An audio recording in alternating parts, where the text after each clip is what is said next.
예, 오늘 말씀은 우리 마태복음 우리 12장 38절부터 50절까지의 말씀입니다. 우리 마태복음 12장, 11장, 12장에서는 바리새인들과 예수님의 그런 충돌의 상황들을 계속적으로 볼 수 있습니다.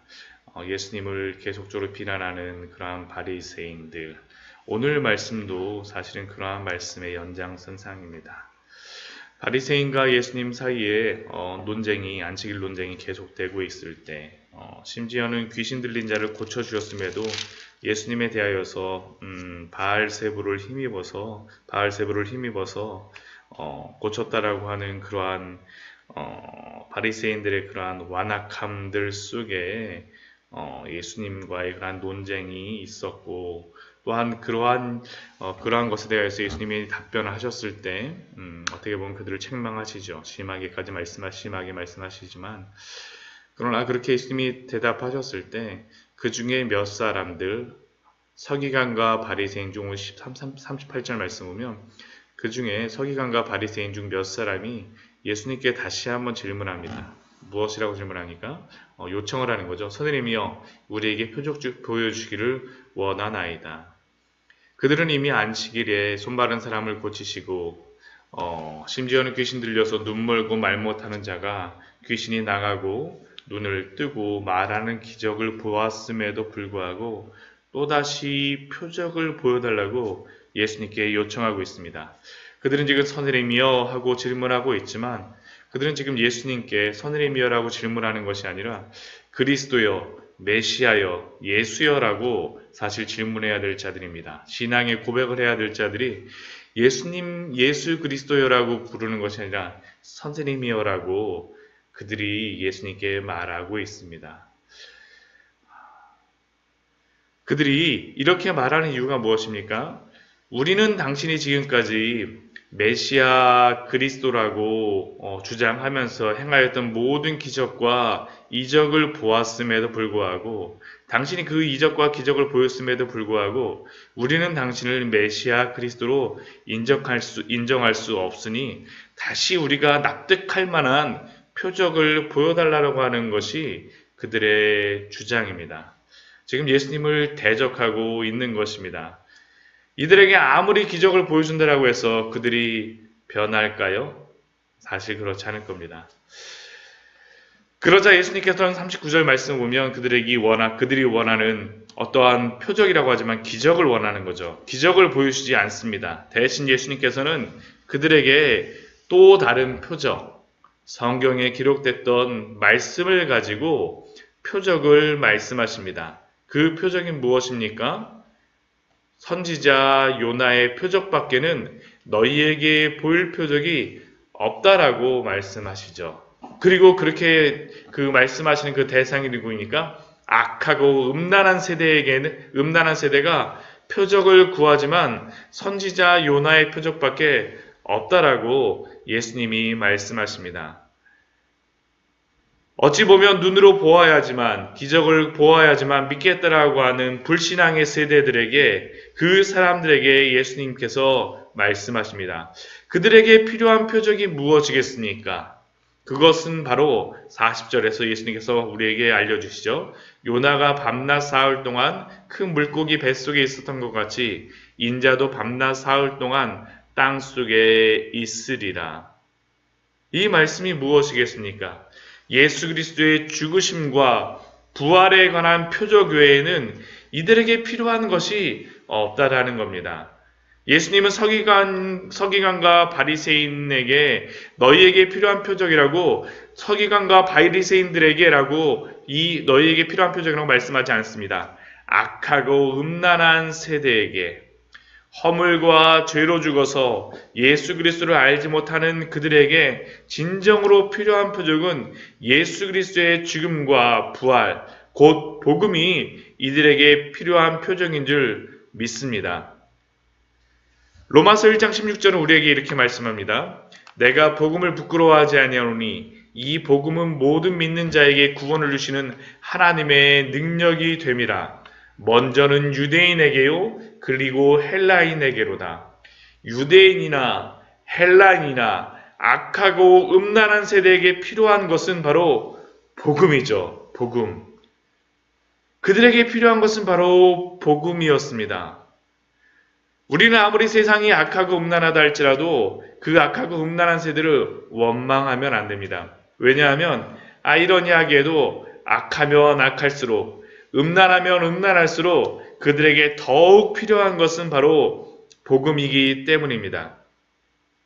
그리고 이렇게 눈이 감겨있는 자들에게 요나의 표적을 소개하고 이어서 41절 말씀에 이렇게 말씀하시죠. 심판때에 니느웨 사람들이 일어나 이 세대 사람들을 정죄하리니 이는 그들이 요나의 전도를 듣고 회개하였거니와 요나보다 더 큰 이가 여기 있으며.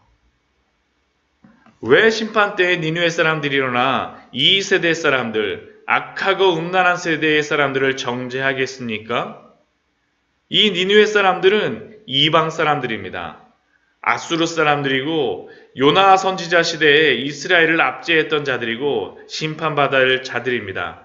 그럼에도 불구하고 마지못해서 하루길 전하였던 요나의 전도를 듣고 전도하였던 그들이 있음에도 불구하고 왜 너희는 회개하지 않느냐라는 것이 예수님의 질문이죠.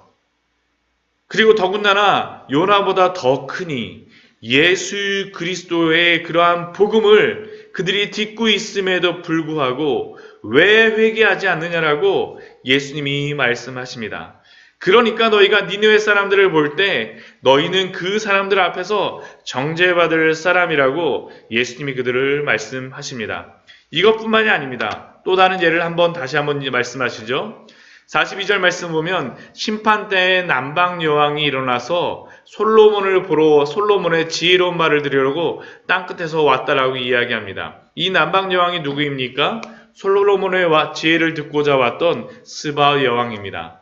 그들은 솔로몬의 지혜가 엄청나다는 이야기를 듣고 그 먼 곳에서 직접 그 먼 길을 왔습니다.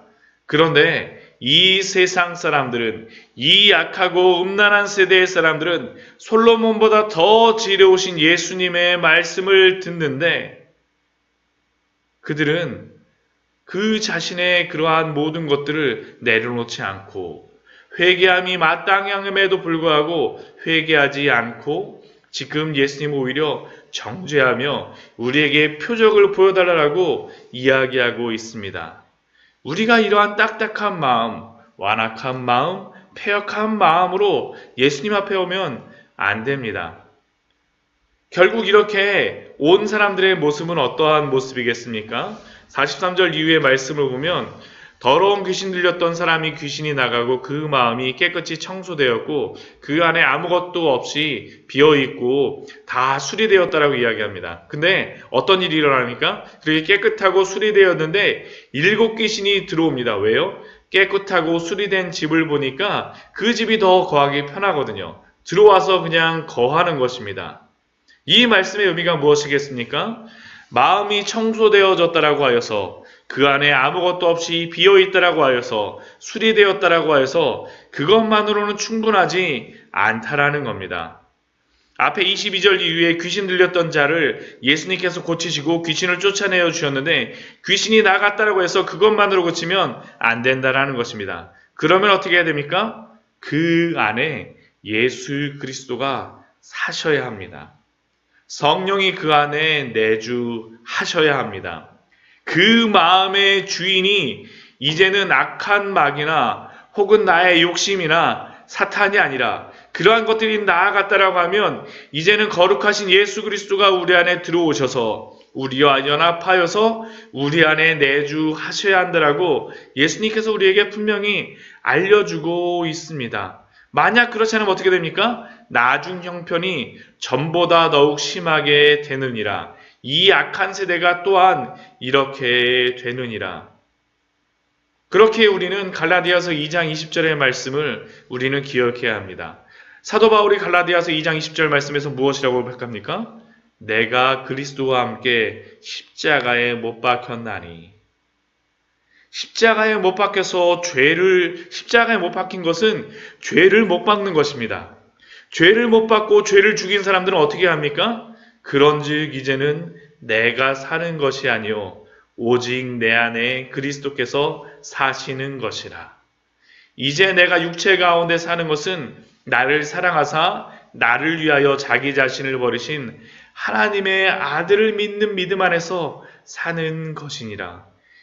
이제는 세상으로 사는 것이 아니라 깨끗한 것으로 만족하고 사는 것이 아니라 예수 그리스도 안에서 그 믿음 안에서 살아야 된다라는 거죠. 갈라디아서 5장 24절 말씀에서는 이 말씀을 다르게 우리에게 말씀하고 있습니다.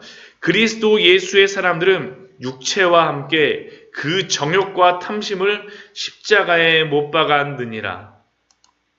예수 그리스도의 사람들은 그 육체와 함께 정욕과 탐심을 십자가에 못 박고 이제는 십자가를 지는 사람으로 살아가야 된다는 거죠.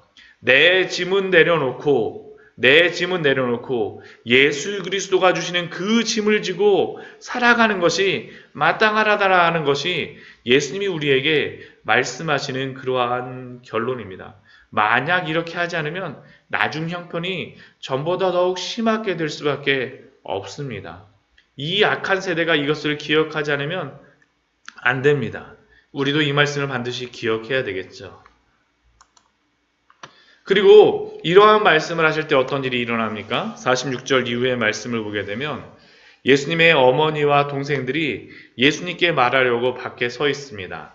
왜 예수님의 가족들이 예수님께 이렇게 말하려고 서 있을까요? 한 사람이 예수님께 와서 이야기합니다. 40절에서 보소서 당신의 어머니와 동생들이 당신께 말하려고 밖에 서 있나이다.